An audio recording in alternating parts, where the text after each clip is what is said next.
अस्सलाम वालेकुम दोस्तों, अॼोके वीलाग सां गॾु हाज़िर आहियूं। अॼोकिन हालतुनि खे ॾिसी करे अफ़सोस थिए थो त सिंध कहिड़े न वञी पॉइंट ते पहुती आहे, पस्तीअ ते पहुती आहे, फ़िक्री इल्मी जो उन जा सियासी बहस कच बहसी जो शिकार थी विया आहिनि। आस पास ॾिसंदासीं गिलगित बल्तिस्तान खां वठी कश्मीर ताईं, आज़ाद कश्मीर जे माण्हुनि ताईं हिकिड़ी वॾी हलचल आहे, अवामी मूवमेंट आहे जेका हुकुमराननि जे ख़िलाफ़ ऐं पंहिंजे हक़नि जे लाइ उहा जारी रखियो पिया अचनि। उन सां गॾोगॾु केपी बलोचिस्तान ऐं ॿिया माण्हू ॾिसंदव त उहे पंहिंजे पंहिंजे हक़नि जी ॻाल्हि कनि था त असांखे पंहिंजा बुनियादी इंसानी हक़ कहिड़ा मिलणु घुरिजनि। ऐं सिंध जिते इंसान बदतरीन ज़िंदगी गुज़ारे रहियो आहे उते अॼु बि चङा भला माण्हू इहो बहस पिया था कनि त वधीक बहितर मुस्लमान तूं आहीं या मां। मूंखे हैरानगी थी जॾहिं अरबाब नेक मोहम्मद जहिड़े माण्हूअ खे मूं ॿुधो ऐं उमरकोट मां वेही करे हू इहे ख़बरूं करे रहियो हो त शेख हयाज़ जहिड़ो मुलहद उन खे पंहिंजी शाइरी में जो भाइपीअ जो दर्स ॾिनो हिंदू मुस्लिम इतिहाद जो, जंहिंजे मथां शेख हयाज़ जे मथां जंहिंजे करे केस बि थिया। ऐं अॼु बि उनखे यादि करे हू चए थो त उन जा कल्चर डिपार्टमेंट वारनि किताब छो छपराया आहिनि। अरबाब नेक मोहम्मद जहिड़ो पढ़ियो लिखियो माण्हू अॼु ॾींहं ताईं सम्झी न सघियो आहे त सिंध में हिंदू मुस्लिम ॿई गॾिजी कीअं रहंदा आहिनि। केपी जो माण्हू चए उन ते हैरानगी बल्कि न थींदी, छो त उन्हनि खे ख़बर न आहे त सिंध जो कल्चर छा आहे। सिंध जो कल्चर शुरू खां ई मज़हबी हमाहंगी सहब रवादारी वारो आहे। जेकॾहिं अरबाब नेक मोहम्मद चाहे त खेसि अलीमद शाह राशिदीअ जो उहो किताबु उहे ॾींहं उहे शींहं जेको मूंखे यकीन आहे त उन पढ़ियो हूंदो, छो त उहो तमामु सुठो नसर लिखंदड़ आहे। अरबाब नेक मोहम्मद कावश में असां सां गॾु कालम लिखिया ऐं तमामु बहितर कालम लिखंदो हुयो। हुनजे कालम जो हुनजे नसर जो हिकिड़ो चस हूंदो, पर उन चस खे विञाए हिकिड़ी छसी ॻाल्हि करण जो कहिड़ी तुक ठहे थो त हिन दौर में वेही इहो बहस कजे त शेख हयाज़ मुलहद हुयो या मुस्लमान हुयो। अरबाब नेक मोहम्मद साहब शेख हयाज़ छा बि हुयो, पर हिन वक़्तु शेख हयाज़ ते मेला लॻनि था ऐं तव्हां जंहिं रुजत परस्तीअ जी ॻाल्हि कयो था, शेख हयाज़ जे हयातीअ में जिन माण्हुनि इहे इन क़िस्म जूं हुनजे मथां तोहमतूं लॻायूं उन्हनि जो नालो बि कंहिंखे यादि न आहे। उन्हनि जो नालो, उन्हनि जो किताबु कंहिंखे यादि न आहे त शेख हयाज़ जे मथां तोहमतूं हणंदड़ इन क़िस्म जूं मुल्क दुश्मन, गद्दार, मुलहद, इन क़िस्म जूं तोहमतूं हणंदड़ माण्हुनि जा नाला बि कंहिंखे यादि न आहिनि। पर शेख हयाज़ पंहिंजे शाइरीअ जे जोभनि ते अॼु बि नौजवाननि जो हीरो बणियल आहे ऐं उनजी शाइरी हिकिड़ो दर्स ॾिए थी। अहिड़ा क़िस्म जा बहस आख़िर असांजे मुआशिरे में छो था कया वञनि। हिकिड़े कंहिं मौलवी साहब ॾिठी हूंदी क्लिप त हू चए थो त भई हथ ॿधी मिलणु जेको आहे हिंदुनि जी रस्म आहे। हाणे सिंध जा ॿिया मसइला बिल्कुलु ई ख़तमु थी विया। मसइलो इहो इहो थियो त सिंधी हथ ॿधी हिक ॿिए सां छो था मिलनि। इहो सॼी अजीब हिकिड़ो मज़हबी कल्चर जे वर चढ़ियल माण्हुनि जो इहो आहे त बुनियादी जेके कल्चर आहिनि उन्हनि खे बि ख़तमु कजे ऐं माण्हुनि खे वधीक मज़हबी बणाइजे। हिकिड़ा ॿिया मौलवी आहिनि जेके मूं ॾिठो त कंहिं मैखाने ते मवाली वीचारा भंग पी रहिया, उन्हनि जे मथां वञी बाबा ही छा था कयो, हीअं त कयो हीअं कयो। बाबा तव्हांखे मंशियात जे ख़िलाफ़ु जेकॾहिं एतिरी गणती आहे त कॾहिं वञो न जिते आइस विकिरो कंदड़ माण्हू वेठा आहिनि, जिते मंशियात विकिणंदड़ माण्हू वेठा आहिनि, जिते हीरोइन पिया विकिणनि, वीड पिया विकिणनि, नौजवाननि जूं हयातियूं पिया ज़हर बणाइनि, उन्हनि जे बि उताकुनि ते वञो। कॾहिं उन्हनि खे बि वञी चओ त उर्दू वारो कमु लॻपता जाएगा, ख़बर पइजी वेंदी तव्हांखे त घणे 200 आहे। कॾहिं वञो अचे मंशियात तव्हांखे भंग लधी आहे, मंशियात आइस आहे, मंशियात वीड आहे, मंशियात हीरोइन आहे। कॾहिं उन्हनि उहा जेके मिठाईअ जा विकिरो था कनि शहरनि में, कॾहिं उन्हनि जे उताकुनि ते, कॾहिं उन्हनि जे अॾनि ते, कॾहिं उन्हनि जे घरनि ते वञी ईअं ई छापा हणो जीअं कंहिं ग़रीब मिसकिन जे मथां वञी था बीहो। सो इन क़िस्म जूं ॻाल्हियूं करणु असांजे मुआशिरे खे ईअं त भई मुआशिरो मज़हबी न आहे, इनखे वधीक मज़हबी बणाइजे।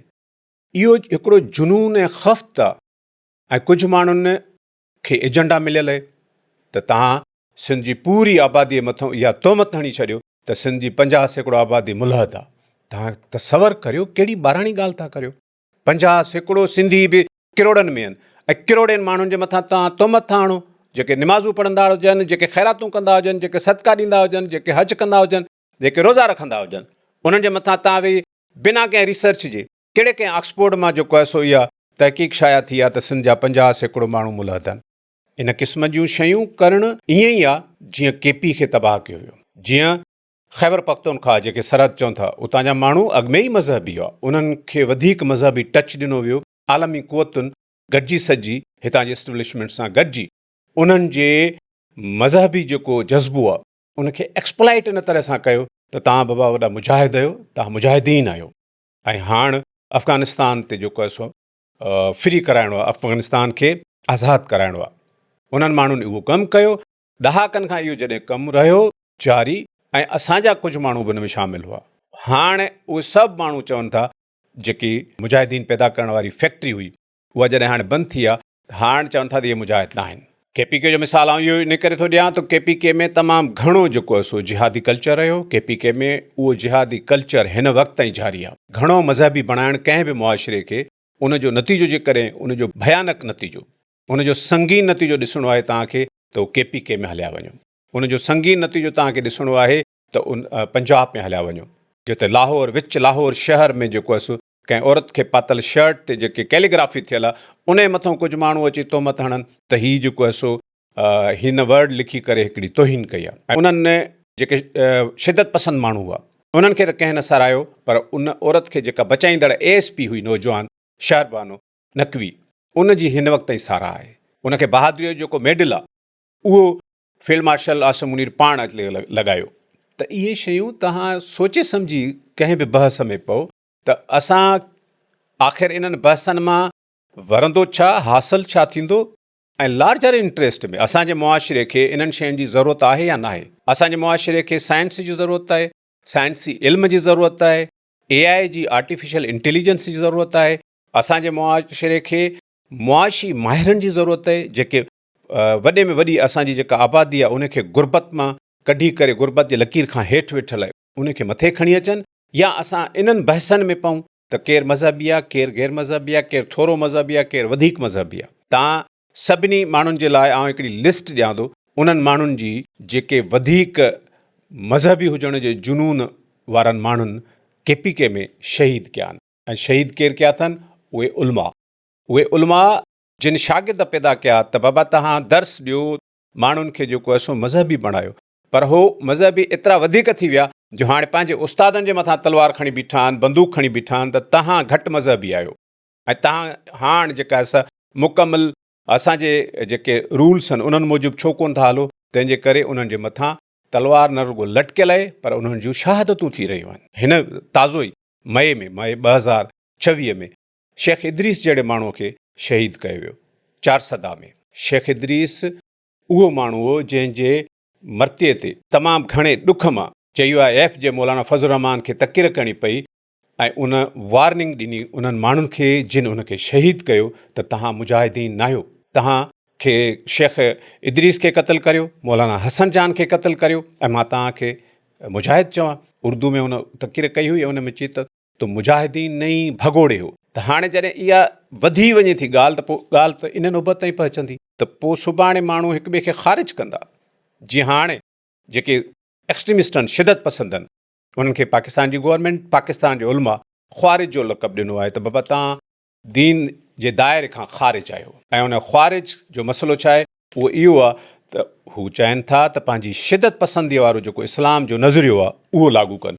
ऐं उन्हनि खे हाणे ख़ुदि CUIF जा केतिरा ई माण्हू उहे रोके नथा सघनि। CUIF हिन वक़्तु KPK में अंडर अटैक आहे। उहा तालिबान जेके आहिनि, शिदत पसंद जेके आहिनि, उन्हनि जे अंडर अटैक आहे। तव्हां तमामु घटि ॿुधो हूंदो उन्हनि जा नाला, मां उन्हनि जा नाला तव्हांखे ॿुधायां थो।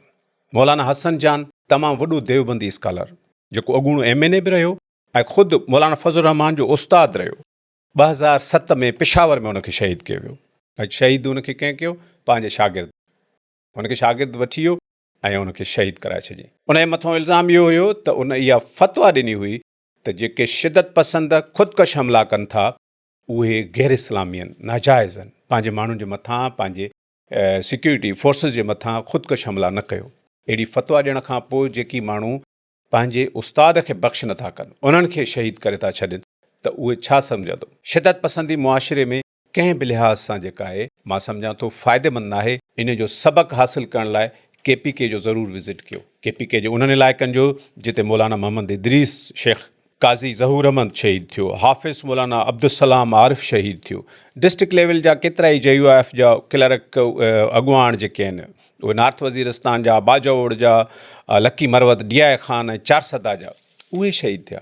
उहे केरु थो शहीद करे? उहे इहे ई जुनूनी जेके चवनि था त तव्हां सही मुस्लमान आहियो। उलमा खे था चवनि, उतां जे देवबंदी उलमा खे त तव्हां सही इस्लामी उसूलनि मूजिबि नथा हलो, जेके हुननि जे मूजिबि सही इस्लामी उसूल आहिनि। असांखे इहे सभु शयूं ॾिसणियूं पवंदियूं त आख़िर असां मुआशिरे खे इन तरफ़ वठी वञणु चाहियूं था जंहिं तरफ़ KPK वियो आहे ऐं KPK फाथल आहे, जो हिन वक़्तु मौलाना फज़ल रहमान जहिड़े माण्हू खे तकीर करणी थी पए त जेकॾहिं मूंखे शहीद कयो वञे, क़तलु कयो वञे त मुंहिंजो इल्ज़ाम, मुंहिंजो क़ातिल ॿियो कोई न हूंदो, कंहिंखां बि मां बदिलो न वठंदुमि, स्टेट उनजी ज़िम्मेवार हूंदी, रियासत उनजी ज़िम्मेवार हूंदी। माल और इज्जत आबरू की जिम्मेदारी रियासत की है, रियासत जिम्मेदार है। मैं रियासत को इस इज्तिमा की वसातत से और आपकी तायीद के साथ वाज़ेह पैगाम देना चाहता हूँ, वाज़ेह पैगाम देना चाहता हूँ, मुझे जो भी कत्ल करे मैं उसका बदला नहीं लूंगा, मैं स्टेट को अपने कत्ल का जिम्मेदार समझूंगा। तमामु घणी सख़्तु जेका गणतीअ जहिड़ी सूरत हाल आहे उहा KPK में आहे ऐं उहा KPK में शुरूआति ईअं ई थी हुई जीअं हिते हाणे माण्हू मश्करी मज़ाक पिया कनि, जीअं हाणे हिते असां वटि केतिरा ई माण्हू उनखे ॿाराणी ॻाल्हि सम्झी करे हिक ॿिए जे मथां तोहमतूं हणणु शुरू था कनि। अॻु में बि KPK जहिड़े मुआशिरे में ईअं ई थियो। FM ते मौलवी साहिबान अची तक़रीरूं कंदो हुयो, सवाद जो तमामु घणो मशहूरु जेको आहे सो मौलवी थियो। उन चयो त ॿारनि खे पोलियो न पियारियो, पोलियो जा फुड़ा ॿारनि खे पियारणु हराम आहे, उन इहो करार ॾिनो। उनखां पोइ औरतुनि ऐं औरतुनि जी मुलाज़मत करणु, छोकिरियुनि जी तालीम हासिलु करणु उहा हराम आहे। उनखां पोइ हुननि तमामु घणी जेका लिस्ट जारी कई त हीअं थियणु घुरिजे, हीअं न थियणु घुरिजे। मूसीक़ी ते पाबंदी पई।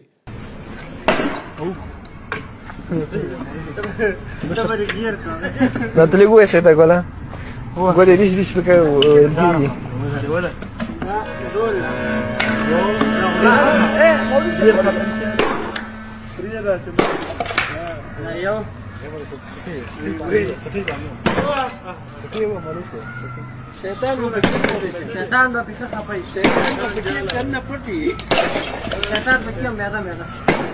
पश्तो मूसीक़ी, पश्तो अदब जेको आहे सो उन ते मूसीक़ी खे हराम करार ॾिनो वियो त मुआशिरे खे असां वधीक मज़हबी था बणायूं।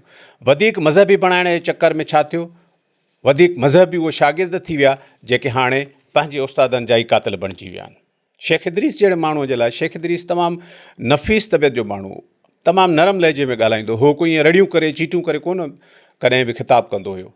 उन आराम सां इहो ई ख़िताबु कयो पंहिंजे मस्जिद में त बाबा हीउ जेको ईरान ऐं इसराइल अमेरिका वारी जंग आहे, इन में फील्ड मार्शल तमामु ज़बरदस्त कमु कयो आहे, फील्ड मार्शल आसिम मुनीर साहब, उन में उनजो किरदारु तमामु साराह जोॻो आहे ऐं हुन दुनिया खे अमुन जेको आहे सो मोटाए ॾिनो आहे। तव्हां सोशल मीडिया ॾिसंदो त तव्हांखे ख़बर पइजी वेंदी, शेख इदरीस जे नाले सां सर्च कंदो त ख़बर पवंदी। इन तकीर तव्हांखे शहीद कयो वियो त हुन फील्ड मार्शल जी तारीफ़ छो कई। हाणे इहे शयूं जॾहिं तव्हां इन लेवल ते पहुचायो था ऐं उहो आम माण्हू कोन हुयो। शेख इदरीस साहब तमामु मज़हबी माण्हुनि खे ख़बर हूंदी त मदरसनि में जेको पढ़ाइनि था, असां वटि 6 हिकिड़ा मुस्तनद किताब आहिनि हदीसुनि जा, उनखे साह सता चयो वञे थो। उहो घटि थियो आहे त को हिकु उस्ताद उहे 7 साह सता जा सभु किताब पढ़ाए, पर शेख इदरीस पढ़ाईंदो हुयो। शेख इदरीस तबियत में तमामु नरम मिज़ाज ऐं मौलाना हसन जान जो न्याणो हुयो। शेख इदरीस जो वालिद पाण बि हकीम हो, जंहिंजे दुकान में हू हिकमत कंदो हुयो, उहो उन वक़्त में बाचा ख़ान वारनि जो हूंदो। बाचा ख़ान वारनि जी निस्बत सां हिननि जो फैमिली ऐं ताल्लुक़ु हुयो। फैमिली ताल्लुक़ु एतिरो ॻंढियलु हुयो जो कांग्रेसी असरु हिननि जे मथां एतिरो हुयो जो उन ज़माने में बाचा ख़ान आज़ादु स्कूल क़ाइमु कया हुआ त उहो पहिरियों जेको स्कूल हो उहो हिननि जे मदरसे में क़ाइमु थियो, हिननि जे वॾड़नि जे मदरसे में। त उहे जेके क़ौमपरस्त आहिनि KPK जा, बाचा ख़ान वारनि जी फैमिली, उन्हनि जो हिननि सां ताल्लुक़ु तमामु बहितरु हुयो शेख इदरीस सां। शेख इदरीस जी जॾहिं इलेक्शन मुहिम थी त उन में असफंदयार वली ख़ान पाण वञी करे चूंड मुहिम हलाई अमली तौर ते, ऐं जॾहिं JUIF उन जे मुक़ाबले में हुई, वरी JUIF जॾहिं हुनखे टिकट ॾेई बीहारियो त पाण वञी जेको आहे सो ML वली जी हुनखे बहितरीनु करार ॾिनई उम्मीदवार, त बाबा ML वली तमामु बहितरु उम्मीदवार आहे। उहे पाण में इन हद ताईं घाटा हुआ। शेख इदरीस लाइ तमामु घणा माण्हू जेके आहिनि उहे उदास थिया। उहे इन जे करे जो हिकिड़ो नफ़ीस नाज़िक आलिम हुयो, हुन जे लाइ इहो ई चयो वेंदो त एक आँख रुलाते एक आँख हंसाते थे, अब उनके चाहने वाले दोनों आँख रो रहे हैं।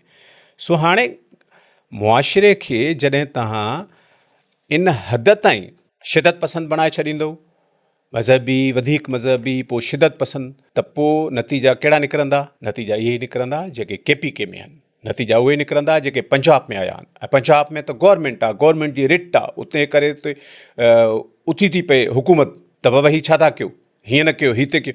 हिते झुडो में तव्हां ॾिठो रेवाड़ीअ मथां तोहिन जो ख़तरनाक इल्ज़ाम लॻाए उन जे मथां उन जे लाइ जुलूस कढियो त इन रेवाड़ी खे गिरफ़्तार कयो, उन जे मथां केस दाख़िल कयो।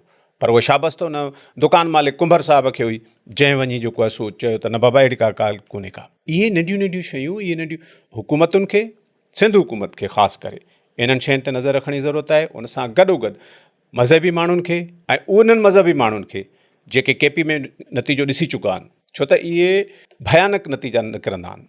हिन वक़्तु केपी में ख़ुदि जेके फाउंडर हुआ इन्हनि समूरियुनि शिदत पसंदीअ जा, उहे पाण उन जो टारगेट बणिजी रहिया आहिनि, उहे पाण उन जो शिकार थी रहिया आहिनि, उहे पाण उते पंहिंजे तकनि में पंहिंजे हलकनि में नथा वञी सघनि। उन्हनि जे चूंड जलसनि में तमामु घणा जेके आहिनि, बाजोड़ में जीअं थियो, चूंड जलसनि में ख़ुदकश हमला थियनि था जिन में 50-50, 80-80 माण्हू शहीद थी था वञनि। त पोइ छो हथ सां असां पंहिंजे जन्नत जहिड़ी सिंध खे दोज़ख बणाइण जे तरफ़ जेको आहे सो गामज़न आहियूं? छो असां हिक ॿिए सां नफ़रत करण लाइ तयारु आहियूं? हिंदू न आहिनि, सिख न आहिनि, फलाणा हीअ आहे हू आहे। बाबा इहे सदियुनि खां हिक ॿिए सां रहनि था। हिन वक़्तु शेख हयाज़ जो नालो तव्हां कढी छॾींदव सिंधी अदब मां, त पोइ सिंधी अदब छा बचियो, सिंधी शाइरी छा बची? मोहन कल्पना जो नालो कढी छॾींदव, नारायण श्याम जो तव्हां नालो कढी छॾींदव। ऐं अॼु बि अरबाब नेकमंद जहिड़ो माण्हू चए थो नारायण श्याम जेको आहे शेख हयाज़ जो भाउ न आहे। हीअ खिल जहिड़ी ॻाल्हि आहे। यानी उनखे तोहमत हणो, का ॿी हणो, इहा कहिड़ी तोहमत थी त बाबा उहो नारायण श्याम खे पंहिंजो भाउ थो सम्झे? तंहिंजे करे सिंध जे मुआशिरे खे ऐं सिंधी माण्हुनि खे सहप रवादारी पंहिंजी बरक़रार रखी करे अॻिते वधणु घुरिजे।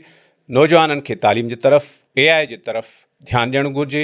ऐं हीअ जेके हिन क़िस्म जा सितही ऐं लो इंटेलेक्ट जहिड़ा बहस आहिनि, उन्हनि खे रिजेक्ट करे पंहिंजो मुस्तक़बिल पाण संवारणु घुरिजे, पंहिंजे हक़नि जे लाइ जिदोजहद करणु घुरिजे, पाणीअ लाइ जिदोजहद करणु घुरिजे। तव्हांजी धरती आहे, तव्हांजो पाणी आहे, तव्हांजो दरिया आहे त तव्हां सभु कुझु आहियो, जे न आहे त तव्हां कुझु बि न आहियो। तंहिंजे करे इन्हनि समूरनि कज बहसनि मां निकिरी हिकिड़ी नई मंज़िल जे तरफ़ निकिरो त जीअं पंहिंजो ऐं पंहिंजे क़ौम जो मुस्तक़बिल संवारे सघो। अॼोके विलाग में एतिरो ई, वरी कंहिं ॿिए विलाग में हाज़िर थींदासीं। तेसिताईं ॾींदा इजाज़त। अला भाई।